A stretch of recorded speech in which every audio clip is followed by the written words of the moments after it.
Hoje vamos falar sobre uma cidade tão bela, mais conhecida como a Cidade da Fé. Você sabe qual é? Estou falando de Canindé, um município a aproximadamente 120 quilômetros de Fortaleza, com mais ou menos 78 mil habitantes, segundo a estimativa do IBGE de 2018. E hoje, para contar um pouco sobre essa história, convidamos o historiador e autor do livro Uma Viagem pela História de Canindé, o senhor Augusto César Magalhães Pinto. Simbora nessa história?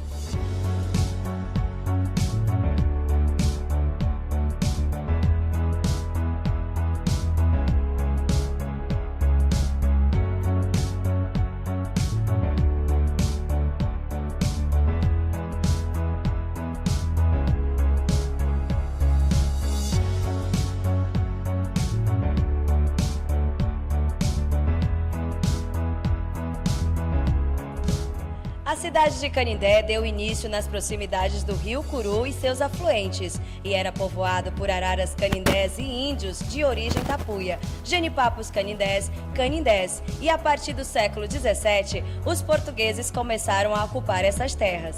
E para falar um pouquinho dessa história, vem comigo, vamos conhecer isso agora. E para conhecer um pouco sobre essa história, nós vamos falar com ele, que já está aqui me esperando. O senhor César Augusto Magalhães Pinto, o historiador e autor do livro Viagem pela História de Canindé. Olá, tudo bem, senhor César Augusto Magalhães Pinto? É um prazer enorme estar aqui com o senhor. Prazer, satisfação toda minha. Agradeço, estou à disposição aqui para responder o que for necessário. Como se originou o povoamento da cidade de Canindé, senhor César? Não, o povoamento de Canindé, ele foi muito parecido com o que aconteceu praticamente em todos os sertões do Nordeste. Até então, quando o português chegou na qualidade de invasor, né, descobriu o Brasil, na realidade fizeram uma invasão, e eles habitaram o litoral, tentaram escravizar os indígenas para a mão de obra, algo que não deu certo, porque o indígena reagiu bravamente. Na verdade, eles tinham assim, conhecimentos distintos. Enquanto a terra para o homem branco era um meio de produção, para o índio era um espaço de liberdade. Eles não aceitavam os caras pegarem, simplesmente para trabalhar, escravizar. Então o índio fugiu para os sertões. Ficou o litoral, o homem branco ficou lá, trouxe o escravo para servir de mão de obra e começaram o que a gente chama de colonização. Os engenhos de açúcar. Acontece que em 1701, o rei de Portugal, ele baixou um decreto proibindo de criar gado no litoral. Evidentemente, as pessoas reclamavam, né, que lá tinha o gado e tinha a cana. Não pode criar o gado junto com a cana, porque o gado come a cana, a coisa mais lógica do mundo. Nesse tempo não se falava em cerca. Então, o rei proibiu de se criar no litoral. E o homem foi obrigado a tirar todo aquele gado, empurraram para os sertões. Os índios moravam nos sertões, começou um certo conflito de novo, mas o homem branco sempre vence, né? Ele tem o meio mais forte, tem os armamentos, tem as milícias e dominaram os sertões também, isso a partir de 1701. E foram se estabelecendo em fazendas, né? Criando aqueles núcleos sociais que a gente chama de fazenda. De princípio, foi assim uma batalha muito árdua entre o homem branco e o indígena. E eles aqui se estabeleceram e fizeram o que a gente chama de colonização, né? Colonizaram os sertões, depois entrou a igreja tentando apaziguar, foram criados aldeamentos artificiais, separando as lideranças indígenas, mas no final foi totalmente tomado os sertões como ainda hoje é. A povoação se deu através disso. Isso aí foi no Nordeste inteiro. E eu gostaria de saber de onde vem o nome Monte Mor, hoje mais conhecido como a Serra de Baturité. O Monte Mor é o seguinte, um dos aldeamentos que eu falei, foi criado, foi em Baturité, né? E, posteriormente, isso em 1762, criou-se o aldeamento dos índios canindés e genipapos em Baturité. Em 64, já foi já havia proibição de se criar aldeamentos. Olha, para você ver como as coisas andam devagar. Em 1759 já era proibido se criar aldeamento. Mesmo assim, em 62 se criaram. Quando foi em 64, foi que eles transformaram aquele aldeamento em vila. Aí surgiu o nome, Real Vila de Montemor, o Novo da América, que é a nossa atual cidade de Baturité. O Simão Barbosa Cordeiro, ele era filho do capitão Francisco Simões Tinoco. No exato dia em que estava transformando o aldeamento em vila, era uma das pessoas que estava presente. Ele tinha vindo da Paraíba, estava morando lá com toda a sua família e tinha vários filhos, Simões Tinoco, Antônio Francisco, e naquela época, Simões Tinoco, o general Simão Barbosa ainda era criança, foi crescendo. Quando chegou uma certa época, ele casou e veio morar em Canindé. Ele tinha uma fazenda, né? A fazenda que hoje é a Fazenda São Pedro, foi a residência dele. E ele foi quem deu origem à construção, né? Juntamente com Francisco Xavier de Medeiros, a nossa primeira capela. Capela de São Francisco da Chaga, que hoje é o mesmo local onde está a Basílica. Então foi ele que deu reinício a essas obras, né? Ele juntamente com Francisco Xavier de Medeiros. Ele era um homem rico, né? O Xavier de Medeiros era uma pessoa mais simples, mas era mais esforçado até. Na realidade, o Xavier de Medeiros chegou antes dele.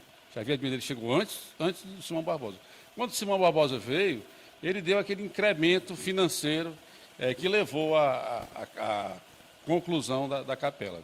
O pioneiro foi Xavier de Medeiros. O financiador foi o tenente-general Simão. Em 1796 foi criada a primeira paróquia de Canindé. Como se iniciou esse processo da construção? Mas, na verdade, 1796, ele assinala, na verdade, o término da primeira capela, né? Embora faltasse ainda uma torre e o assoalho, é o piso de madeira. Na verdade, o pessoal de Canindé, eles fizeram uma súplica à Dona Maria I, que era a rainha de Portugal, para que fosse criada em Canindé uma paróquia.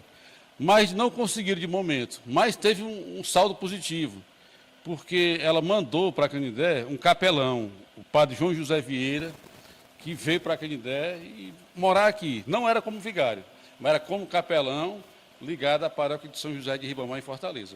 Mas foi o embrião da criação da paróquia. Posteriormente, com a morte do padre João José Vieira, em 1912, veio o padre Francisco de Paula Barros.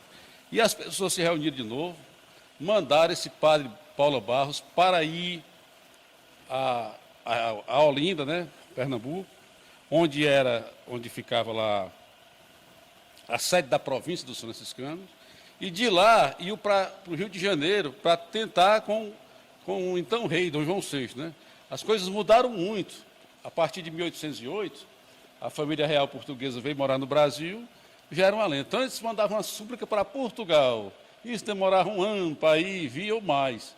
Quando o rei passou a morar no Brasil, desde 1808, eles se articularam. Em 1815, começaram outra tentativa. Em 1817, aí sim é que saiu definitivamente a nossa paróquia. Esse padre Francisco Paula Barros, que tinha sido a pessoa que tinha ido lutar por isso, aí ele foi nomeado o primeiro vigário, 1817. Em 29 de julho de 1846, com a criação do município de Canindé pela Lei de 365, o povoado elevou-se à categoria de vila e passou a chamar-se simplesmente Canindé, como é citado no livro Viagem pela História de Canindé. Nos fale um pouco sobre essa passagem. Pois é, coisa interessante, 29 de julho de 1846. Nesse mesmo dia, nascia no Rio de Janeiro a princesa Isabel, né, a redentora, que foi a responsável pela libertação dos escravos no Brasil como um todo. Inclusive, a libertação dos escravos em Canindé é uma passagem muito interessante, que hoje a gente não tem tempo de falar sobre isso, mas em outra oportunidade a gente vai falar. Bom, a Lei 365, de 29 de julho de 1846, até pouco tempo a gente discutia. Sim, Canindé foi separado de quem, tal, Baturité, escreveram que foi até de Xaramubim, não sei. Mas é uma coisa assim, tão mais simples, sabe? Faltava só um pouco de interpretação. Surgiu uma nova documentação, é o seguinte, com a criação da paróquia, em 1817, né, foi criado o decreto de criação da paróquia, e lá dizia que Canindé, a paróquia de Canindé, ela foi separada do município de Fortaleza. Portanto, a Lei 365, ela dizia que os limites do município eram o mesmo da freguesia. Então, não tem dúvida, Canindé foi completamente desmembrada do município de Fortaleza. Agora, aconteceu uma coisa interessante, é que em 1845, a gente teve uma seca muito grande. E a gente só foi ter outra seca em 1877. Quer dizer, de 46 a 86, foram 30 anos sem haver nenhuma seca. E o pessoal dizia, não, foi um milagre de São Francisco não ter havido mais seca. Mas aconteceu uma coisa muito trágica por conta disso. É que as pessoas perderam aquela cultura de guardar um pouco, né, do excedente para o outro ano. E aqui no Ceará é assim, um ano de seca, outro de inverno, vem mais 2 de seca, um de inverno, nunca faltou seca, mas coincidentemente nesse período não houve seca. E o pessoal dizia, não, isso é coisa do passado. Se você levar em conta a expectativa de vida naquele tempo, que era pouco mais de 40 anos, já estava 30 sem seca, meu amigo, o pessoal, quando chegou a de 1877, pegou todo mundo desprevenido. Mas foi um marco de mudança, né? Canindé cresceu muito com a emancipação do município. Como todo município se emancipa, Canindé teve assim, um progresso bem interessante. E como Canindé reagiu da passagem do século XIX para o século XX?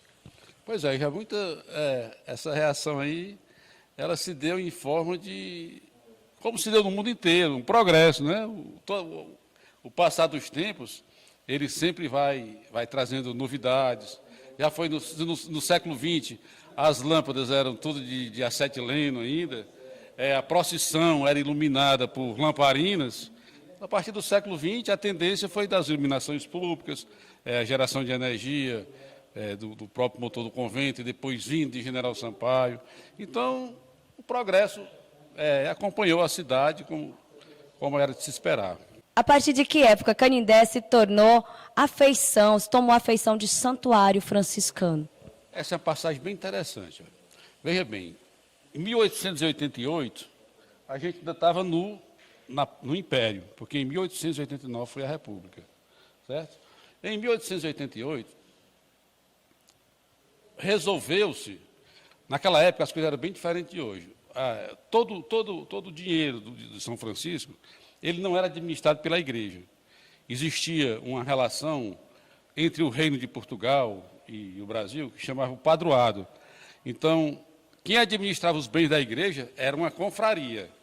Existia a mesa regedora, e essa mesa regedora, combinado com o bispo, viu que Canindé já estava crescendo muito a romaria, e resolveram pegar a primeira capela, aquela capela primitiva, e transformar numa igreja mais moderna, certo? Essa igreja, infelizmente, durou muito tempo, só 20 anos, em estilo barroco, que não é essa basílica, era um prédio que teve antes. Entre a igreja primitiva e essa basílica, teve uma igreja barroca muito linda, que, ao meu ver, nunca era para ter sido demolida.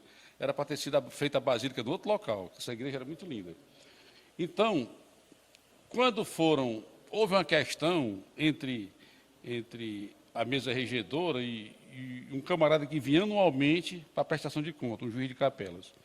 E quando foram tirar a imagem de São Francisco para levar para a Igreja das Dores, que foi transformada provisoriamente em matriz, para poder fazer a reforma, houve uma oposição armada, quase morre gente. Eu sei que lacraram, né? Lacraram São Francisco no altar, e não houve a reforma com São Francisco, coitado, preso, passou 2 anos preso. Isso em 1888. Nessa época aí, o vigário era o padre Alexandre Corrêa de Melo. Ele ficou muito revoltado com a situação e renunciou ao cargo e assumiu o padre Manuel Cordeiro da Cruz. E agora que eu vou responder a sua pergunta. O padre Manuel Cordeiro da Cruz foi o grande mentor da transformação de Canindé em cidade santuário. Até então, a romaria vinha, mas era uma coisa assim muito improvisada. Vou dar aqui uns exemplos que a história dá. Por exemplo, a nossa primeira novena foi só um dia, 1806. Certo? Só aquele diazinho, 4 de outubro, teve a novena. Quando foi em 1817, que foi feita a paróquia, no ano seguinte começou as 9 novenas de São Francisco. E a procissão do encerramento, né, com a imagem de São Francisco, como o é até hoje. Desde 1818, que tem aquela procissão com São Francisquinho. Mas acontece que esse padre, o padre Manuel Cordeiro da Cruz, que eu mencionei, ele foi a pessoa que esteve à frente da construção da igreja barroca, e quando ele terminou essa igreja, foi só 2 anos de construção. Começou no Império, terminou na República. Começou em 88, terminou em 90. Ele trouxe uma grande novidade, né? Uma novidade que virou tradição. Porque é assim, as tradições, nada nasce tradicional. O que é a tradição? Tradição é uma novidade que cai no gosto do povo. E ele foi e trouxe o painel de São Francisco. Ele criou. O que é que ele via? Rapaz, todo ano a gente tem as 9 novenas, mas só tem uma procissão no dia 4 de outubro, que é do encerramento. Tem muita gente que faz uma promessa para assistir uma novena e a procissão. E não pode vir nos outros dias, tem a novena, mas não tem procissão. Vem todo mundo, aquela avalanche de gente, só no dia 4 de outubro. Canindé não tem estrutura para receber, fica aquela coisa toda baldeada. E a ideia dele, se ele fizesse 9 procissões e 9 novenas, ele poderia diluir essas pessoas, né, a vinda dessas pessoas nesse período. E foi assim que ele fez. Então, e teve uma ideia ainda mais brilhante. Ele conservou a procissão do encerramento com a imagem do São Francisquinho, como ainda o é hoje. Então, esse padre Manuel Cordeiro da Cruz, que era para ser nome de praça, de avenida, de tudo, parece que muito timidamente tem uma escola no Iguaçu que tem o nome dele, que isso é uma miséria. Esse homem foi, eu diria que ele está para Canindé como o apóstolo Paulo está para o cristianismo. Ele foi o mentor de toda essa transformação de uma coisa simples, de um fenômeno religioso simples, num grande santuário franciscano. E essa condição de santuário, rapaz, a gente dorme e acorda com ela, a gente não se apercebe. Isso tem uma relevância, um gigantismo tão grande. É o sustentáculo da economia da cidade de Canindé hoje, é essa Romaria de São Francisco. Que a gente até muitas vezes o pessoal diz, não, Canindé tem um turismo religioso. Nós não somos uma cidade de turismo religioso, nós somos uma cidade de Romaria. Turismo religioso tem em Roma, que vai gente até de outras religiões, de toda parte do mundo, ver arte, ver outro tipo de coisa. Aqui não. Aqui nós temos uma cidade que tem um fenômeno religioso. Mas a gente pode investir também na questão de se tornar também, além de uma cidade de Romaria, uma cidade que tem atrações para o turismo religioso. Só que a gente vai perdendo essas oportunidades a cada dia. Eu me lembro bem, naquela confecção que eu acompanhei de tudo, aquela confecção da estátua, aqueles moldes, aquilo era para ser preservado. Ali era um ponto, sim, para turismo religioso. Como é que foi feita a estátua? Além do romeiro, o turista religioso podia ir para lá. A gente perdeu muita oportunidade na vida da cidade por conta da negligência, da falta de compromisso e até de conhecimento, de cultura preservacionista. Canindé precisa muito ver esse tipo de coisa ainda. A cidade tem muito que avançar. Está indo bem, né? A nossa Romaria está indo bem, mas ela pode avançar muito mais. E agora nós vamos saber um pouco sobre a chegada dos missionários capuchinhos e a sua importância para o crescimento da nossa cidade de Canindé. Pois é, como eu falei há pouco, do padre Manuel Cordeiro da Cruz, ele deu feição de santuário à cidade. Com essa nova feição, existia a tendência que se consolidou, se concretizou, que é justamente o incremento da vinda de romeiros. E Canindé, que antigamente tinha só um vigário, uma pessoa para dar assistência a tudo, ele tornou-se impossível isso aí pela quantidade de gente que passou a vir mais. Então, seria o momento, aliás, foi o momento de se pensar em trazer uma comunidade religiosa para Canindé. E foi aí que veio os capuchinhos em 1898, né? Substituindo exatamente esse padre, o padre Manuel Cordeiro da Cruz. E esses padres chegaram aqui e passaram 25 anos, foram embora em 23. Esses camaradas, eles eram, por demais, amados pelo povo de Canindé. Eles deram assim, um impulso muito grande. Vou só dizer aqui, eles construíram esse convento, Igreja das Dores, Praia de Vicentino, Casa Paroquial, Igreja do Monte, Está entendendo? A participação dos padres capuchinhos, ela foi de fundamental importância também para continuar esse processo de consolidação do Santuário de Canindé. Infelizmente, eles tiveram que sair, mas também a gente recebeu, com a saída deles, os padres franciscanos, que ainda hoje estão aqui, da província de Santo Antônio. No começo, quando ele veio para cá, o primeiro vigário franciscano era o frei Lucas von Negut. Houve assim uma certa resistência, mas o próprio frei Matias de Ponterânia, que foi nosso último vigário capuchinho, ele ficou aqui uns 2 meses com ele, abrindo as portas, dizendo que tinha sido essa mudança, eles tinham que ir para o Maranhão para dar assistência a outras pessoas, mas que eles recebessem também muito bem os missionários franciscanos que estavam aí, e que era de suma importância. Eu sei que foi uma coisa assim, mais ou menos sem trauma. E hoje a gente não pode nem pensar de uma romaria crescente, grandiosa e gigantesca como a nossa, que não tivesse uma comunidade religiosa para assistir, porque isso o trabalho é muito grande. Você vê ele na festa ali, precisa vir mais gente de fora, né?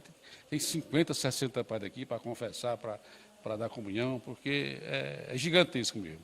A quantidade de gente que vem para Canindé é uma coisa impressionante. 17 de agosto de 1955, vindo de Manaus, chega a Canindé um barquinho que partira daquele porto no dia 25 de setembro de 54, conforme está inscrito no seu costado, São Francisco de Canindé. Pede-se à pessoa que encontrar esse barco na beira fazer o favor de pôr para o meio, graças à alcançada desse grande santo. Manaus, 24 de setembro de 54. O barco é um belo modelo de 86 centímetros de comprimento por 21 de boca, trabalhado em madeira e com cobertura de lata.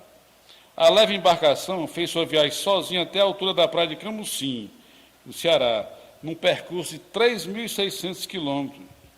Encontrado por um pescador, foi enviado a Canindé. Carga de vela que vinha no porão foi acesa no altar da Basílica.